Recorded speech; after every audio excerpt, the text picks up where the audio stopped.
यस्त्वं जगजीवनम् प्रभपतिनितप्रतिवन्दनम्। तो दोस्तों आज का पहला प्रश्न है, कोन्यो हुतवहा दग्धुम प्रभवती सूक्ति उद्धृत है। तो यह किस ग्रंथ से सूक्ति उद्धृत है? तो यह सूक्ति जो है अभिज्ञान शाकुंतलम से ली गई है। तो ये नंबर इसका सही जवाब हो जाएगा। बढ़ते हैं अगले प्रश्न की ओर। नाटक में जो सुनने योग्य ना हो उसे क्या कहा जाता है?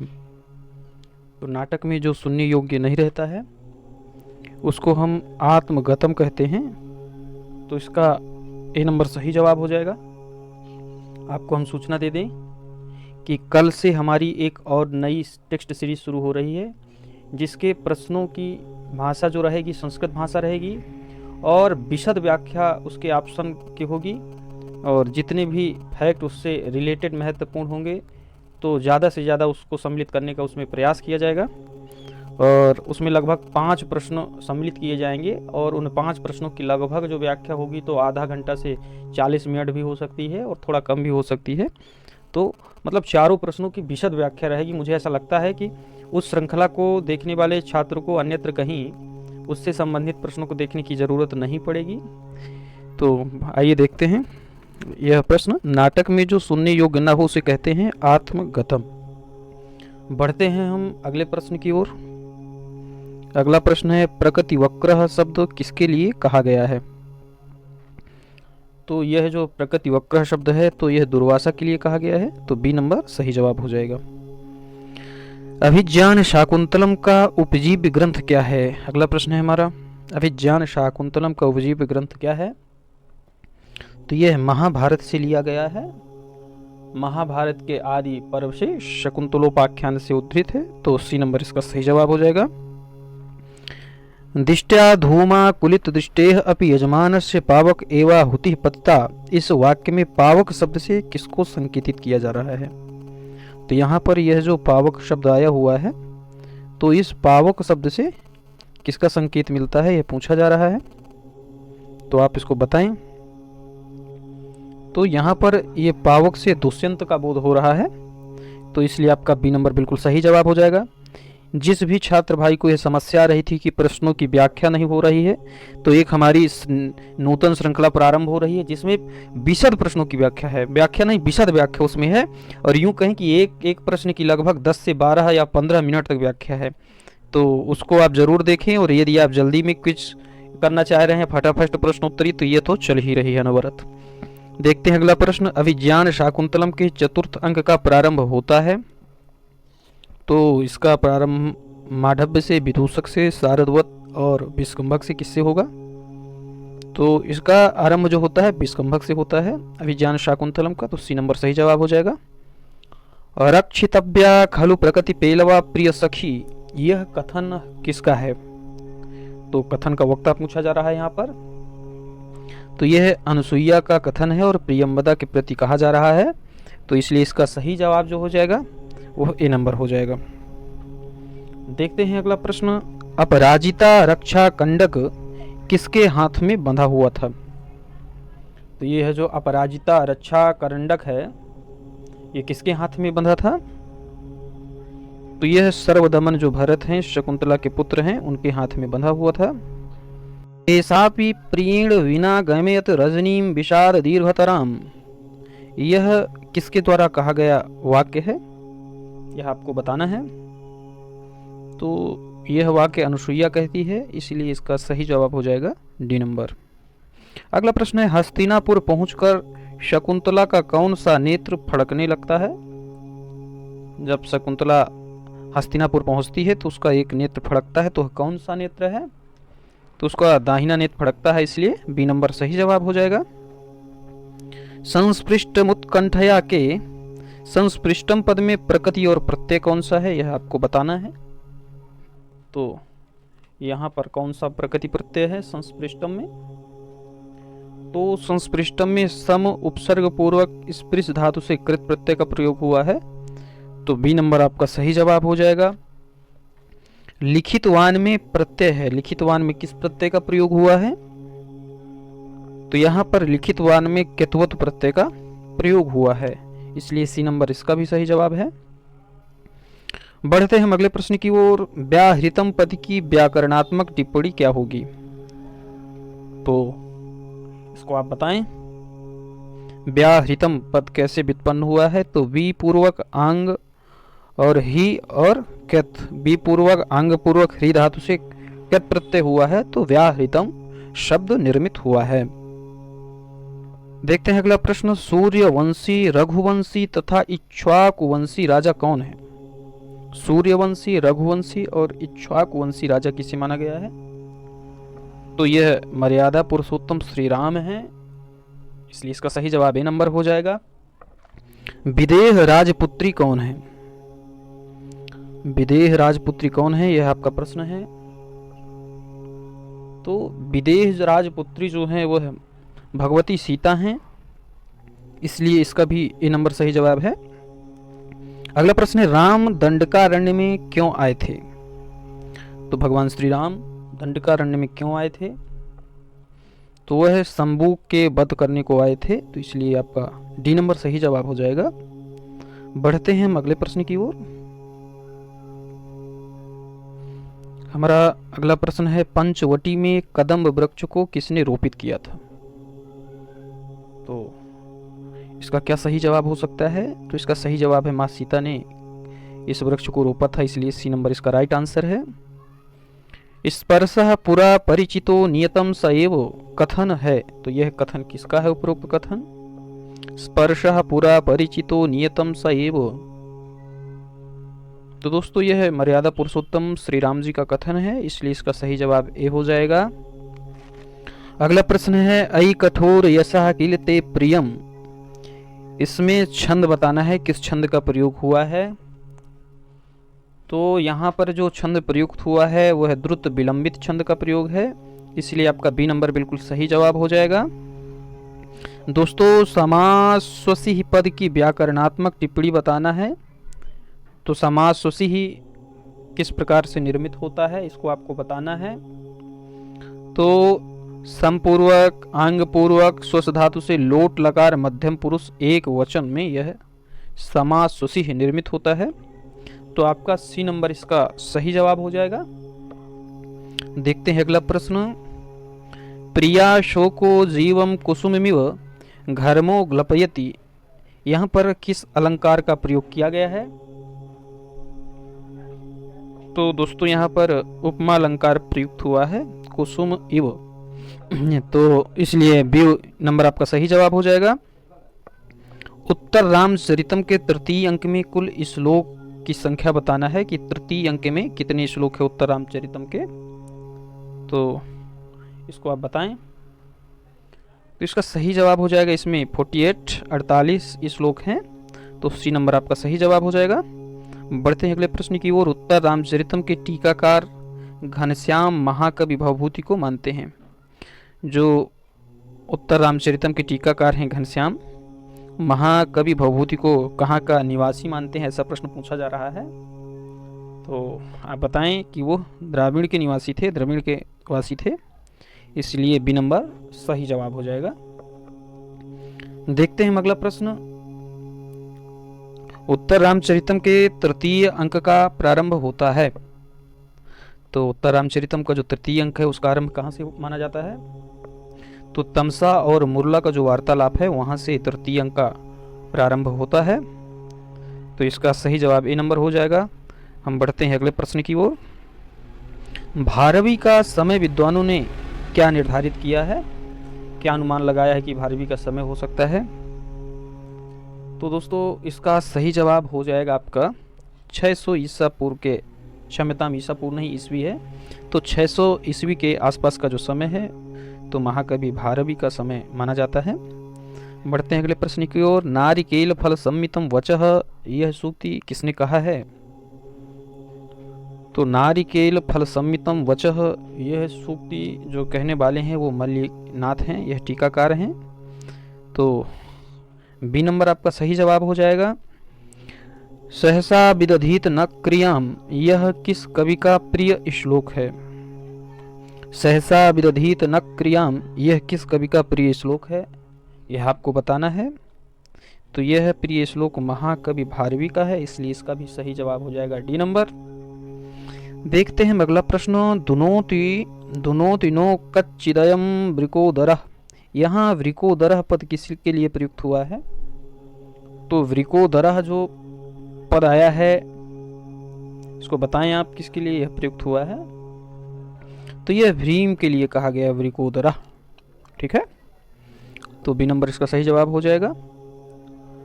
और वनवास काल में अर्जुन जंगल में क्या लाकर युधिष्ठिर को प्रदान करते हैं? यह प्रश्न है 29 नंबर। तो वनवास काल में अर्जुन जंगल से क्या लाकर युधिष्ठिर को देते हैं? तो इसका सही जवाब हो जाएगा वल्कल वस्त्र उनको प्रदान करते हैं, इसलिए डी नंबर इसका राइट आंसर है। देखते हैं अगला प्रश्न। किरातार्जुनीयम की सूक्ति नहीं है।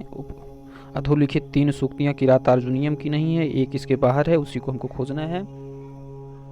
तो दोस्तों, हितम मनोहारि च दुर्लभम वचः प्रवृत्ति सारा खलु मादृशाम गिरह और विचित्र रूपा खलु चित्तवृत्तयः। यह सारी सूक्तियां किरातार्जुनीयम की है, लेकिन भवन्ति नम्रास तरवा फलोद्गमय, यह सूक्ति किरातार्जुनीयम की नहीं है। आप इसको बता सकते हैं कि यह किस ग्रंथ से उद्धृत है। अगला प्रश्न है वंचनीयाः पद में प्रयुक्त जो प्रत्यय है उसको बताना है। वंचनीया में किस प्रत्यय का प्रयोग किया गया है? तो दोस्तों, वंचनीया पद में अनियर प्रत्यय का प्रयोग हुआ है, इसलिए आपका सही जवाब बी नंबर हो जाएगा। बढ़ते हैं अगले प्रश्न की ओर। हमारा जो अगला प्रश्न है, शांति में लकार और पुरुष तथा वचन को बताना है कि क्षम्यताम शांति नहीं है, शास्ति में जो है, शास्ति में लकार पुरुष और किस वचन का प्रयोग किया गया है इसको बताना है। तो दोस्तों, शास्ति में जो है लट लकार प्रथम पुरुष और एक वचन का प्रयोग हुआ है, इसलिए आपका ए नंबर सही जवाब हो जाएगा। द्विषाम विघाताय विधातु मिक्षतः के विघाताय पद में धातु है, तो यहाँ पर किस धातु का प्रयोग हुआ है विघाताय में, ऐसा प्रश्न किया जा रहा है। तो विघाताय में जो है हन धातु का प्रयोग हुआ है, थोड़ा सा देखने में ऐसा नहीं लगता है, लेकिन हन धातु का प्रयोग हुआ है, इसलिए बी नंबर आपका सही जवाब हो जाएगा। बढ़ते हैं अगले प्रश्न की ओर। वनीचरः में कौन सा प्रत्यय है? दोस्तों, वनीचरः में ट प्रत्यय का प्रयोग हुआ है, इसलिए आपका बी नंबर बिल्कुल सही जवाब है। देखते हैं अगला प्रश्न। शमी तरुम शुष्क मिवाल निरुच्छिखः, इस सूक्ति में कौन सा अलंकार है? तो यहाँ पर दोस्तों जो अलंकार दिख रहा है वह उपमा अलंकार है, इसलिए आपका डी नंबर बिल्कुल सही जवाब हो जाएगा। बीच में हमारी जो टेस्ट सीरीज थी 2-4 दिन के लिए बाधित हुई, बीच में कुछ समस्याएं आ गई थी, इसलिए समस्याओं के निवारण के लिए मंगलाचरण किया जाता है किसी कार्य के प्रारंभ में ही। तो दोस्तों, मंगलाचरण ना होने के चलते जो है समस्याएं आई और पाठ बाधित हुआ, लेकिन अब यह टेस्ट सीरीज अनवरत चलती रहेगी। और यह आपको सूचना पुनः हम आपको दे दें कि अब 2 टेस्ट सीरीज चलेंगी, एक जो है संस्कृत भाषा में रहेगी और उसकी विशद व्याख्या होगी ऑप्शनों की, और यह जो टेस्ट सीरीज रहेगी ये बिना व्याख्या की रहेगी, केवल टेस्ट सीरीज कराई जाएगी, उत्तर केवल बताया जाएगा, और थोड़ा स्पीड से भी रहेगी, और 125 प्रश्नों का यहाँ पर संग्रह रहेगा और विभिन्न परीक्षाओं से लिए गए प्रश्नों का यहाँ संग्रह है। तो आप इनका लाभ ले सकते हैं, अपने दोस्तों को भी बता सकते हैं। कुछ मित्र वीडियो को देख करके और आगे बढ़ जाते हैं, अपना कोई जो है उसमें ना कमेंट करते हैं ना कोई प्रतिक्रिया देते हैं, तो उनसे अपेक्षा करते हैं कि अपनी प्रतिक्रिया आप अवश्य दें, जैसा भी आपको अच्छा बुरा लगता है तो उसको आप ज़रूर बताएं। तो आइए बढ़ते हैं अगले प्रश्न की ओर। तो हमारा अगला प्रश्न है, कवियों का उत्तरोत्तर सही कालक्रम माना जाता है, तो इसका क्या सही जवाब हो जाएगा? सबसे पहले कालक्रम के आधार पर बताएं, कवियों का उत्तरोत्तर सही कालक्रम क्या है? तो दोस्तों, इसका सही जवाब हो जाएगा, पहले हैं वाल्मीकि जी आए हैं, इसके बाद भास का समय है, फिर आते हैं भारवी, इसलिए सी नंबर आपका सही जवाब हो जाता है। बढ़ते हैं अगले प्रश्न की ओर। पराभवोत्सव एवं मानिनाम, यह सूक्ति किस ग्रंथ से उद्धृत हुई है? तो यह सूक्ति किरात अर्जुनीयम से ली गई है, इसलिए इसका सही जवाब डी नंबर है। निराश्रया हंत हता मनस्विता, इसका वक्ता कौन है यह बताना है आपको। उपरोक्त वाक्य किसके द्वारा कहा गया है? तो दोस्तों इसके जो वक्ता हैं वो है द्रौपदी हैं, तो ए नंबर इसका सही जवाब हो जाएगा। बढ़ते हैं हम अगले प्रश्न की ओर।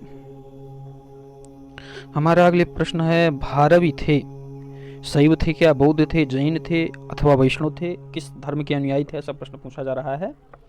तो भारवी जो थे तो भगवान शिव के उपासक थे, इसलिए किरात अर्जुनीयम ग्रंथ भी लिखा, तो बी नंबर बिल्कुल सही जवाब हो जाएगा। महाकवि कालिदास ने मेघदूतम के कथानक को कहाँ से लिया गया है? उपजीव्य क्या है मेघदूतम का, यह बताना है। तो इसका उपजीव्य जो है ब्रह्मवैवर्त पुराण है, इसलिए सी नंबर इसका राइट आंसर हो जाएगा। देखते हैं अगला प्रश्न। ज्ञाता स्वादो विवृत जघनाम को विहातुम समर्थः, यह पंक्ति किस नदी से संबंधित है? उपरोक्त जो पंक्ति है वो किस नदी को इंगित करती है? तो यहाँ पर दोस्तों ये गंभीरा नदी से संबंधित बातें कही जा रही हैं, इसलिए आपका डी नंबर सही जवाब हो जाएगा। गीति काव्य या खंड काव्य के रूप में सर्वप्रथम गणना होती है, तो गीति काव्य और खंड काव्य के रूप में सर्वप्रथम किस ग्रंथ की गणना होती है ऐसा बताना है आपको। तो इसका सही जवाब मेघदूतम हो जाएगा, बी नंबर आपका राइट आंसर है। बढ़ते हैं अगले प्रश्न की ओर। स्त्रीणाम आद्यम प्रणय वचनम विभ्रमो हि प्रियेषु, यह पंक्ति किस नदी से संबंधित है? तो दोस्तों यह जो है निर्विंध्या नदी से संबंधित वाक्य है, इसलिए आपका बी नंबर सही जवाब हो जाएगा। यक्ष के साप की समाप्ति किस दिन होती है? तो बड़ा सरल प्रश्न है, तो यह कार्तिक देवोत्थान एकादशी को इसके साप की समाप्ति होती है, तो ये नंबर इसका सही जवाब हो जाएगा। आचार्य विश्वनाथ कृत साहित्य दर्पण में, यह साहित्य दर्पण किसमें विभक्त है? सर्गों में, प्रकाशों में, परिच्छेदों में और उल्लासों में, किसमें विभक्त है ये? तो यह जो है 10 परिच्छेदों में विभक्त है, इसलिए डी नंबर इसका सही जवाब हो जाएगा। यत्रोन्मत्र भ्रमर मुखराह पादपा नित्य पुष्पाह, यहाँ यत्र पद से किस नगरी का संकेत मिलता है आपको बताना है। तो दोस्तों अलका नगरी का संकेत यहाँ प्राप्त होता है, तो सी नंबर सही जवाब है। बढ़ते हैं अगले प्रश्न की ओर। आज का हमारा अगला प्रश्न है, शिखा दाम हित्वा, यहाँ दाम शब्द का क्या अर्थ है? आपको दाम शब्द का अर्थ बताना है। तो दोस्तों यहाँ पर दाम शब्द का जो अर्थ है वह माला है, इसलिए नंबर इसका सही जवाब हो जाएगा। विगलित शुचा में विभक्ति एवं वचन बताना है। विगलित शुचा में विभक्ति एवं वचन कौन सा है? तो दोस्तों तृतीया का एक वचन यहाँ प्रयुक्त हुआ है, इसलिए ए नंबर बिल्कुल सही जवाब है। पेशलम पद का शब्दार्थ क्या है? तो पेशलम शब्द का शब्दार्थ आपको बताना है। तो पेशलम से सुंदर का अर्थ प्राप्त होता है, इसलिए ये नंबर इसका भी सही जवाब हो जाएगा। अगला प्रश्न, किस विद्वान ने मेघदूतम को शोक गीत कहा है? आज का 50वां प्रश्न है, अर्धशतक आपका पूरा हो चुका है। तो किस विद्वान ने मेघदूतम को शोक गीत कहा है? तो इसको कहने वाले डॉक्टर कीथ हैं। डॉक्टर कीथ ने मेघदूतम को शोक गीत की उपमा दी थी, इसलिए ये नंबर इसका सही जवाब हो जाएगा। पारावत पद का शब्दार्थ क्या है? तो दोस्तों पारावत पद का शब्दार्थ बताएं क्या है? तो इसका सही जवाब हो जाएगा कबूतर, तो ये नंबर इसका राइट आंसर है। लांगली मेघदूतम में किसको कहा गया है? लांगली ऐसा पद मेघदूतम में किसके लिए प्रयुक्त हुआ है? तो दोस्तों लांगली जो है बलराम को कहा गया है, इसलिए सी नंबर इसका सही जवाब हो जाएगा। देखते हैं अगला प्रश्न, चातक जो पपीहा है मेघ के किस ओर शब्द कर रहा है? जो पपीहा है तो मेघ के किस ओर शब्द कर रहा है? तो यह जो है मेघ के बाईं ओर शब्द कर रहा था, इसलिए इसका सही जवाब आपका हो जाएगा ए नंबर। देखते हैं अगला प्रश्न, अलका के बाह्य उद्यान का क्या नाम है? अलका का जो बाह्य उद्यान है उसका क्या नाम मिलता है मेघदूतम में? तो इसका सही जवाब हो जाएगा बैभ्राज, तो डी नंबर इसका आपका राइट आंसर है। बाणः कवीनाम इह चक्रवर्ती, यह किसका कथन है आपको बताना है। तो यह जो कथन है यह सोढल का कथन है, इसलिए आपका ए नंबर सही जवाब है। देखते हैं अगला प्रश्न,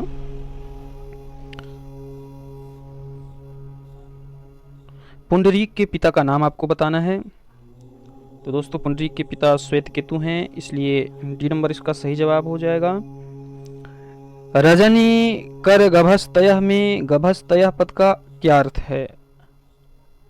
तो गभस्तयः पद का अर्थ आपको बताना है। तो इसमें गभस्तयः किरणों के लिए प्रयुक्त हुआ है, इसलिए इसका बी नंबर सही जवाब है। दातारम की व्याकरणात्मक टिप्पणी करें।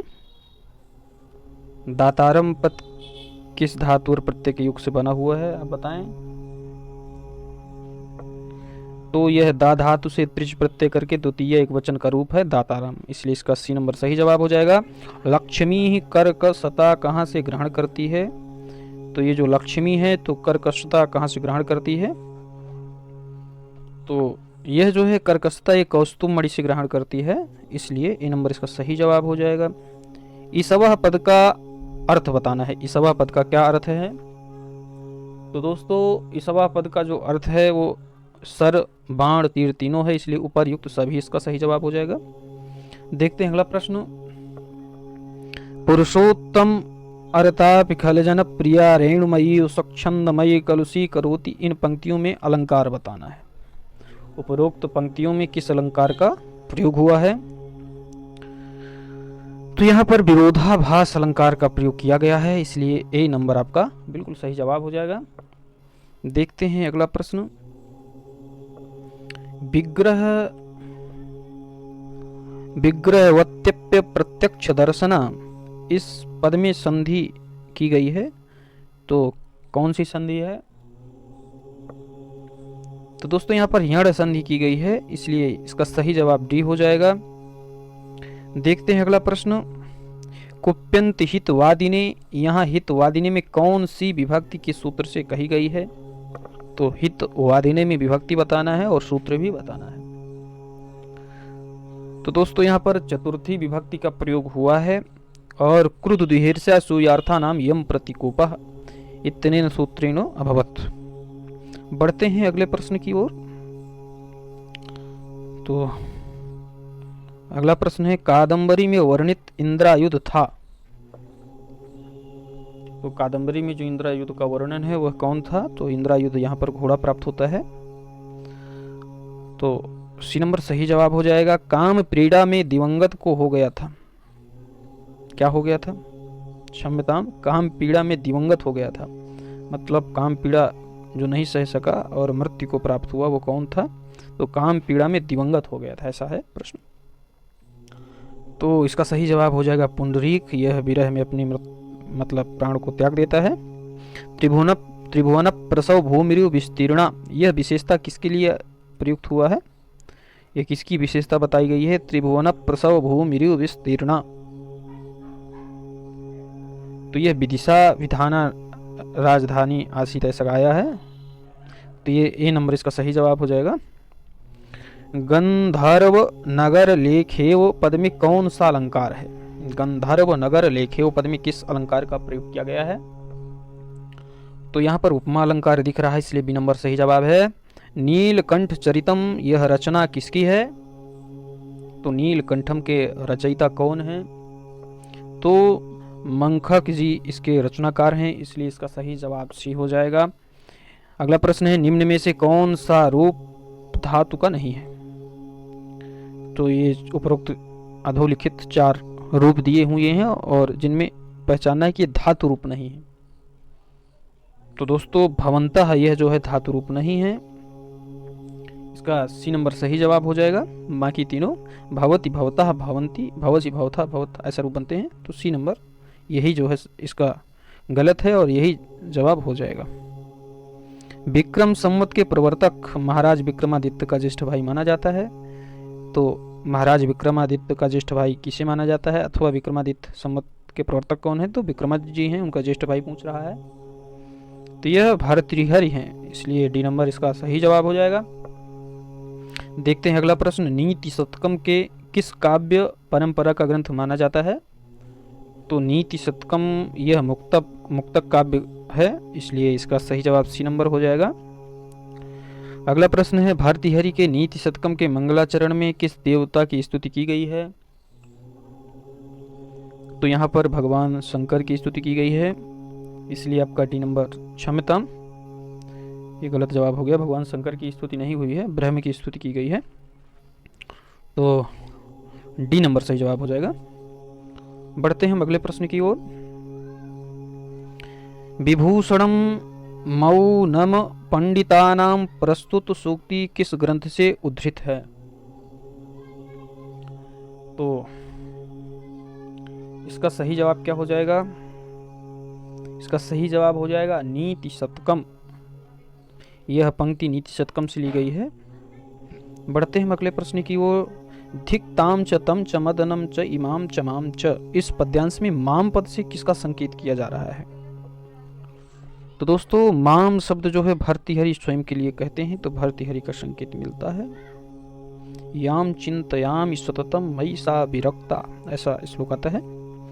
राजन दुधुक्षसि यदि चितधेनु में नाम, यहाँ चितुधेनम क्षितिधेनुम पद में अलंकार बताना है। क्षितिधेनुम में किस अलंकार का प्रयोग किया गया है यह बताना है। तो क्षितिधेनु में रूपक अलंकार दिख रहा है, इसलिए सी नंबर इसका सही जवाब हो जाएगा। निज हृदय विकसंतः संति संतः कियंतः, यहाँ क्रियापद कौन सा प्रयुक्त हुआ है? तो यहाँ क्रियापद की पहचान करके आपको बताना है। तो दोस्तों यहाँ पर जो क्रियापद है वो संति है, इसलिए बी नंबर सही जवाब हो जाता है। माँ ब्रूहि दीनम वचः, यहाँ ब्रूहि पद में धातु एवं लकार को बताना है। तो यहाँ पर ब्रू धातु से लोट लकार मध्यम पुरुष और एक वचन से ब्रूहि शब्द का निर्माण होता है, इसलिए इसका सही जवाब सी नंबर हो जाएगा। पिशुनता यद्यस्ति किम पातकैहि, इस पद्यांश में पिशुनता पद का क्या अर्थ है? तो इसका सही जवाब हो जाएगा चुगलखोरी, इसलिए ए नंबर इसका राइट आंसर हो जाएगा। पिशुनता पद का अर्थ चुगलखोरी होता है। अगला प्रश्न है भर्तृहरि के पिता माने जाते हैं। तो दोस्तों भर्तृहरि के पिता कौन माने जाते हैं? तो ये गंधर्व सेन माने जाते हैं भर्तृहरि के पिता, तो बी नंबर इसका सही जवाब हो जाएगा। बढ़ते हैं अगले प्रश्न की ओर। दोस्तों हमारी श्रृंखला यदि आपको अच्छी लग रही है तो इसको सब्सक्राइब करके घंटी वाली जो बटन है उसको अवश्य प्रेस करें, जिससे आपको तत्काल सूचना मिले यदि वीडियो अपलोड किया जाता है इस चैनल पे। और यदि आप हमारे टेलीग्राम चैनल से जुड़ना चाहें तो जिस नाम से हमारा चैनल है यूट्यूब चैनल, उसी नाम से टेलीग्राम चैनल भी बना हुआ है, तो उससे भी आप जुड़ सकते हैं उस ग्रुप से। तो वहाँ पर समय समय पर बहुत सारी सूचनाएं मिलती रहती हैं। बढ़ते हैं अगले प्रश्न की ओर। महाकवि भर्तृहरि की अंतिम रचना मानी जाती है। तो यहाँ पर भर्तृहरि जी की जो अंतिम रचना स्वीकार की गई है वह प्रश्न पूछा जा रहा है। तो यह है वैराग्य शतकम। यह 3 शतक लिखते हैं, श्रृंगार शतक, नीति शतक और वैराग्य शतक। तो सबसे अंतिम जो शतक है वैराग्य शतक है, तो डी नंबर इसका सही जवाब हो जाएगा। सताम केनोद्दिष्टम विषम मधि धारावृतमिदम, इस श्लोकांश में छंद है। तो यहाँ पर उपरोक्त तो पंक्ति में छंद बताना है। तो दोस्तों सबसे प्रिय छंद शिखरणी छंद का यहाँ प्रयोग हुआ है, इसलिए ए नंबर इसका राइट आंसर हो जाएगा। शतकत्रय के रचनाकार भर्तृहरि ने किस प्रसिद्ध ग्रंथ की रचना की है? तो 3 तो शतक उन्होंने उपरोक्त अभी हमने बता दिया, श्रृंगार शतक, नीति शतक और वैराग्य शतक लिखा ही है। एक वाक्य पदीयम, यह जो है दार्शनिक ग्रंथ है व्याकरण पर, तो इसकी रचना की है, तो सी नंबर इसका सही जवाब हो जाएगा।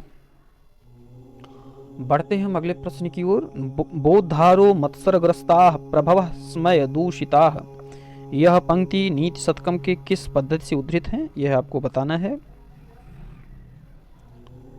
तो दोस्तों यह मूर्ख पद्धति से ली गई पंक्तियां, इसलिए इसका सही जवाब भी हो जाएगा।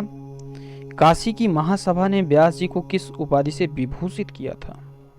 बड़ा अच्छा प्रश्न है। पंडित अंबिका दत्त व्यास, शिवराज विजयकार जो हैं, तो उनको किस उपाधि से काशी की महासभा ने विभूषित किया था, ऐसा प्रश्न पूछा जा रहा है। तो भारत रत्न से सम्मानित किया गया था। यह वह भारत रत्न नहीं है जो आज दिया जा रहा है, यह स्वतंत्रता के पहले की बात है, और जब हमारा देश स्वतंत्र था उसके बाद इसे भारत रत्न देना प्रारंभ किया गया था। तो इनको पहले ही भारत रत्न मान लिया गया था। तो ये भारत सरकार के द्वारा नहीं अपितु यह काशी की महासभा ने स्वीकारा था और भारत रत्न की उपाधि से इनको विभूषित किया था। अगला प्रश्न है, अंबिका दत्त व्यास ने स्थापना की है किसकी, किस संस्था की इन्होंने स्थापना की है? तो दोस्तों इन्होंने बिहार संस्कृत संजीवनी समाज की स्थापना की थी। तो इसका सही जवाब हो जाएगा आपका बी नंबर। हम बढ़ते हैं अगले प्रश्न की ओर। अंबिका दत्त व्यास जी ने अपना संक्षिप्त निज वृत्तांत स्वयं लिखा है, तो किस ग्रंथ में लिखा है ऐसा पूछा जा रहा है। तो इन्होंने बिहार में अपना निज वृत्तांत लिखा है, तो इसका भी सी नंबर सही जवाब हो जाएगा। नागानंद नाटक का नायक कौन है?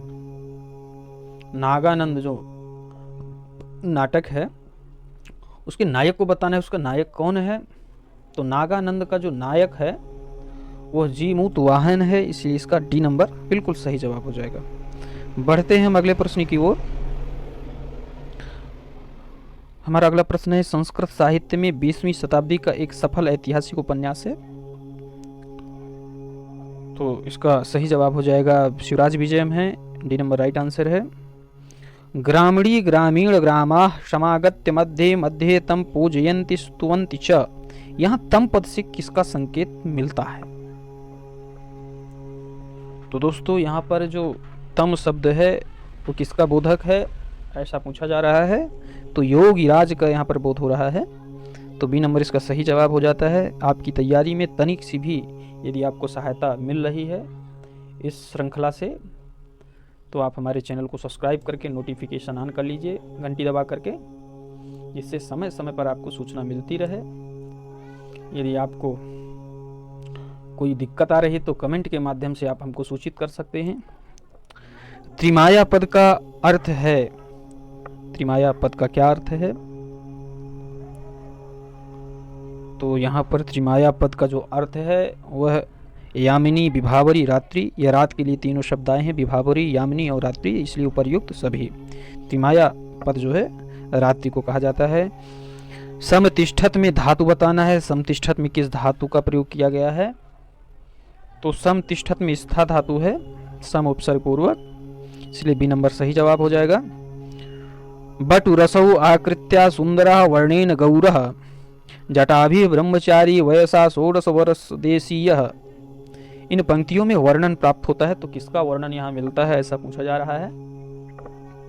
तो दोस्तों ये गौर वटु का उपरोक्त लाइनों में वर्णन है, इसलिए इसका ए नंबर सही जवाब हो जाएगा।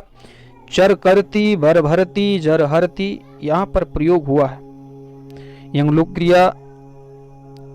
क्रिया, धातु उपसर्ग क्रिया, कर्मवाच अथवा सन्नंत क्रिया, किसका प्रयोग किया गया है?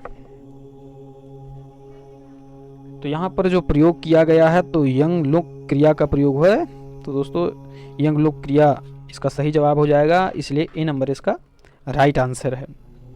अगला प्रश्न है, सोमनाथ मंदिर में लटकने वाला विशालकाय घंटा कितने मन की स्वर्ण श्रृंखलाओं में लटकता था? तो इसका सही जवाब हो जाएगा आपका यह 200 मन इसकी जो है वजन रही, तो ये 200 मन की स्वर्ण श्रृंखलाओं में लटकता था, इसलिए ये नंबर इसका सही जवाब हो जाएगा। बढ़ते हैं अगले प्रश्न की ओर। शिवराज विजयम के अनुसार कन्या के अपहरणकर्ता नव युवक की आयु लगभग कितनी रही होगी? तो जो कन्या का अपहरणकर्ता यमन युवक था, क्षमताम नव युवक नहीं यमन युवक था, उसकी आयु पूछी जा रही कि लगभग कितनी होगी शिवराज विजयम के अनुसार। तो दोस्तों उसकी लगभग आयु 20 वर्ष की रही होगी ऐसा माना जाता है। बढ़ते हैं हम अगले प्रश्न की ओर। अतु त्रुटत में धातु बताना है कि अतु त्रुटत में किस धातु का प्रयोग किया गया है। तो यहाँ पर जो धातु प्रयुक्त हुई है तो त्रुट छेदने धातु का प्रयोग हुआ है और लुंग लकार में, इसलिए ये नंबर इसका सही जवाब हो जाएगा। आखंड लदिक पद में किस दिशा का संकेत मिलता है ऐसा प्रश्न किया जा रहा है। तो पूर्व दिशा का यहाँ पर संकेत मिलता है, इसलिए आपका ए नंबर सही जवाब हो जाता है। अगला प्रश्न है, इनमें कौन पद संज्ञा विधायक सूत्र नहीं है? ऐसा कौन सा सूत्र है जो पद संज्ञा विधायक सूत्र नहीं है? 3 सूत्र पद संज्ञा करने वाले, एक जो है उससे इतर है, तो इसको बताएं तो अनुदात्तम पदमेक वर्जम, यह सूत्र जो है पद संज्ञा विधायक नहीं है। सुप्तिगंतम पदम, सीतिचा और नह के और स्वादिष्ट सर्वनाम स्थाने, ये तीनों विकल्प पद संज्ञा वाले हैं और डी नंबर आपका नहीं है। सी नंबर, डी नंबर ये सही हो जाएगा, ये पूछा जा रहा था। अल्पाक्षर मसंदिग्धम सारवद विश्वतो मुखम अस्तो भमन वद्यम च, यह किसका लक्षण है? तो यहाँ पर किसका लक्षण किया जा रहा है, व्याकरण से प्रश्न है। तो दोस्तों यहाँ पर यह जो है सूत्र को बताया जा रहा है कि सूत्र कैसा होता है, अल्पाक्षर होता है, ठीक है ना। तो और अर्थ को बढ़िया सार रूप में कहने वाला होता है, तो सूत्र का यहाँ पर लक्षण किया जा रहा है, तो बी नंबर इसका सही जवाब हो जाएगा। और आज का 100वां नंबर प्रश्न है, आपका शतक लग चुका है। प्रश्न है स्वप धनकेत, यहाँ पर सुप्तः, यहाँ स्वप धातु में कौन विधि हुई है? तो स्वप धनकेत से सुप्तः बना है, तो स्वप धातु में कौन सी विधि हुई है, इसको बताना है। तो दोस्तों यहाँ पर संप्रसारण विधि का प्रयोग हुआ है, इसलिए आपका बी नंबर बिल्कुल सही जवाब हो जाएगा। बढ़ते हैं अगले प्रश्न की ओर। उत्सर्ग किसे कहते हैं? तो उत्सर्ग जो है यह सामान्य नियम को कहा जाता है। विशेष नियम सामान्य नियम होते हैं, तो जो सामान्य नियम होता है उसको हम उत्सर्ग कहते हैं व्याकरण में, तो बी नंबर सही जवाब हो जाएगा। इको यणचि सूत्र में कुल कितने पद हैं? आज संधि का पहला सूत्र है लघु सिद्धांत कौमुदी के आधार पर। तो इको यणचि में आपको पद बताना है कितने पद हैं, तो इसमें त्रिपद हैं, 3 पद हैं, इक यण और अचि, ठीक है ना, तो 3 पद हैं। नद्यत्र में संधि बताना है, नद्यत्र में किस संधि का प्रयोग हुआ है, ऐसा प्रश्न है। तो दोस्तों नदी और अत्र, नद्यत्र यहाँ पर यण संधि दिख रही है, इसलिए बी नंबर सही जवाब हो जाएगा। अगला प्रश्न, विष्णु धन इति, इसका संधि युक्त पद क्या बन जाएगा? विष्णु धन इति बराबर क्या बनेगा संधि के बाद? तो इसका सही जवाब हो जाएगा विष्णु इति विष्णु विति, यह विकल्पा भाव से बनता है, इसलिए ऊपर युक्त दोनों, तो सी नंबर इसका सही जवाब हो जाएगा। देखते हैं अगला प्रश्न। चक्रिन ढौक से, यहाँ पर चक्रिन ढौक से, यहाँ ढौक से पद का क्या अर्थ है? ये जो ढौक से पद आया है इसका क्या अर्थ है, ऐसा पूछा जा रहा है। तो दोस्तों इसका जो है अर्थ हो जाएगा जाना। चक्रिन ढौक से मतलब ढौक से का अर्थ हो जाएगा जाना, इसलिए ये नंबर इसका सही जवाब हो जाएगा। बढ़ते हैं अगले प्रश्न की ओर। एतत् धन मुरारी ही, एतन मुरारी, यहाँ किस सूत्र से संधि हुई है, यह पूछ रहा है। तो सूत्र को बताना है कि किस सूत्र के द्वारा यहाँ पर संधि हुई है। तो एतत् धन मुरारी, एतन मुरारी में किस सूत्र से संधि हुई है? तो दोस्तों यरो नुनासिके, नुनासिको हुआ से यहाँ पर संधि हुई है, तो यह एतन मुरारी बना हुआ है, तो ये नंबर इसका सही जवाब है। तच्छलोकेन, इसका संधि विच्छेद क्या होगा? तो तच्छलोकेन का संधि विच्छेद बताना है। तो तत् धन श्लोकेन ऐसा संधि विच्छेद होगा, तो बी नंबर इसका भी सही जवाब है। पुनः रमते का संधि विच्छेद होगा, तो पुनः रमते का हमको संधि विच्छेद बताना है। तो दोस्तों पुनः रमते का जो संधि विच्छेद है वह आपका हो जाएगा पुनर्धन रमते, ठीक है ना, यह ऐसा संधि विच्छेद बनेगा, तो पुनः रमते हो जाएगा। बढ़ते हैं अगले प्रश्न की ओर। रथिका स्वारोहम में कौन सा समास हुआ है? रथिका स्वारोहम में किस समास का प्रयोग हुआ है, या इसमें कौन सा समास है? तो दोस्तों यहाँ पर द्वंद्व समास हुआ है, तो द्वंद्व समास हो जाएगा, तो बी नंबर राइट आंसर है। अहिन कुलम में समास हुआ है, अहिन कुलम में आपको समास बताना है। तो दोस्तों अहिन कुलम में समाहार द्वंद्व का प्रयोग हुआ है, इसलिए बी नंबर इसका राइट आंसर हो जाएगा। किसमें कृत से कर्म का अभिधान हुआ है, ऐसा बताना है आपको। किसमें कृत से कर्म का अभिधान किया जा रहा है? तो 4 विकल्प हैं, इसमें जो है कृत से कर्म जो है लक्षम्या सेवितः में हुआ है, इसलिए इसका सही जवाब ए नंबर हो जाएगा। बढ़ते हैं अगले प्रश्न की ओर। अकर्मक धातु के योग में अध्वाचक शब्द की क्या संज्ञा होती है? तो अकर्मक धातु के योग में अध्वाचक शब्द की क्या संज्ञा होती है? तो दोस्तों यहाँ पर कर्म संज्ञा होती है अध्वाचक शब्द की अकर्मक धातु के योग में, तो सी नंबर सही जवाब हो जाएगा। कारयति भृत्येन कटम में भृत्य में तृतीया होने का क्या कारण है? कार्यति भृत्येन कटम में भृत्य में जो तृतीया हुई है उसका कारण क्या है, किस रीजन से यहाँ पर तृतीया का प्रयोग हुआ है। तो दोस्तों यहाँ पर अनुक्ते कर्तरी के कारण से तृतीया हुई है भृत्य में, इसलिए इसका डी नंबर सही जवाब हो जाएगा। अगला प्रश्न है अक्षान दिव्यति में अक्ष की कर्म संज्ञा किस सूत्र से हुई है। तो अक्षान दिव्यति में दोस्तों दिवा कर्मचा इस सूत्र से यहाँ पर अक्ष शब्द की कर्म संज्ञा हुई है, तो बी नंबर इसका भी सही जवाब है। बढ़ते हैं अगले प्रश्न की ओर। अनंत अवस्था के कर्ता की अनंतावस्था में कर्म संज्ञा करने वाला सूत्र कौन सा है। तो बहुत ही महत्वपूर्ण यह सूत्र है, इसको आप बताएं। तो दोस्तों गति बुद्धि प्रत्यवसानार्थ शब्द कर्मा कर्म काणा मणि कर्ता सणौ, यह जो सूत्र है यही सूत्र है कर्म संज्ञा का विधान करने वाला। अनंत अवस्था के कर्ता की अनंतावस्था में कर्म संज्ञा करता है। तो बढ़ते हैं अगले प्रश्न की ओर। लिंग मात्राधिक्य का उदाहरण है। तो लिंग मात्राधिक्य का उदाहरण आपको पता करना है। तो दोस्तों यहाँ पर लिंग मात्राधिक्य का उदाहरण तटः तटी तटम शुक्ला शुक्ला शुक्लम कृष्णः कृष्णा कृष्णम अथवा उपर्युक्त सभी। तो दोस्तों ये उपर्युक्त सभी सही जवाब है, इसलिए यहाँ पर डी नंबर आपका राइट आंसर है। नाम के बाद जो प्रत्यय आते हैं उन्हें क्या कहते हैं। देखते हैं, थोड़ा सा इसकी व्याख्या कर दें। तटः तटी तटम ये जो है पुल्लिंग है, तटः तटी जो है स्त्रीलिंग है, तटम नपुंसक। इसी तरह कृष्णा पुल्लिंग है, कृष्णा में टाप हुआ है तो ये स्त्रीलिंग है, और कृष्णम जो है नपुंसक लिंग है। शुक्ला पुल्लिंग है, शुक्ला जो है टाप करने से क्या हो गया, ठीक है ना, यहाँ पर शुक्ली हो जाएगा, ठीक। शुक्ला टाप भी हो सकता है शुक्ला, और शुक्लम जो है नपुंसक लिंग का प्रयोग हुआ है, तो इसलिए बी नंबर आपका सही, ये डी नंबर सही जवाब हो जाएगा, उपर्युक्त सभी। नाम के बाद जो प्रत्यय आते हैं उन्हें क्या कहते हैं। तो नाम के बाद जो प्रत्यय आते हैं उनको क्या कहा जाता है, तुमको तद्धित प्रत्यय कहा जाता है। नाम शब्द के बाद कोई भी प्रत्यय आते हैं तो तद्धित प्रत्यय ही प्रयुक्त होते हैं, इसलिए बी नंबर सही जवाब है। कुर्वाणः में प्रकृति प्रत्यय बताना है। तो कुर्वाणः में क्री धातु से सानिच प्रत्यय करने के बाद कुर्वाणः बनता है, इसलिए डी नंबर इसका सही जवाब हो जाएगा। और अगला प्रश्न है मासिक पद में कौन सा प्रत्यय प्रयुक्त हुआ है। तो मासिक में मास धातु से ठक प्रत्यय हुआ है, तो मासिक बना है, ठक कोई खो गया है। कौन सा अशुद्ध है, अशुद्ध वाक्य बताना है आपको। तो दोस्तों करिष्यमाणः करिष्यमाणा करिष्यमाणम ये सही है, लेकिन करिष्यता ये अशुद्ध है, तो यही पूछा जा रहा है, डी नंबर सही हो जाएगा। रामः वनम अगच्छत इसका कर्मवाच्य बताना है कि रामः वनम अगच्छत इसका कर्मवाच्य क्या बनेगा। तो रामेण वनम अगम्यत इसका कर्मवाच्य यह बनेगा, रामेण वनम अगम्यत, ये डी नंबर सही जवाब हो जाएगा।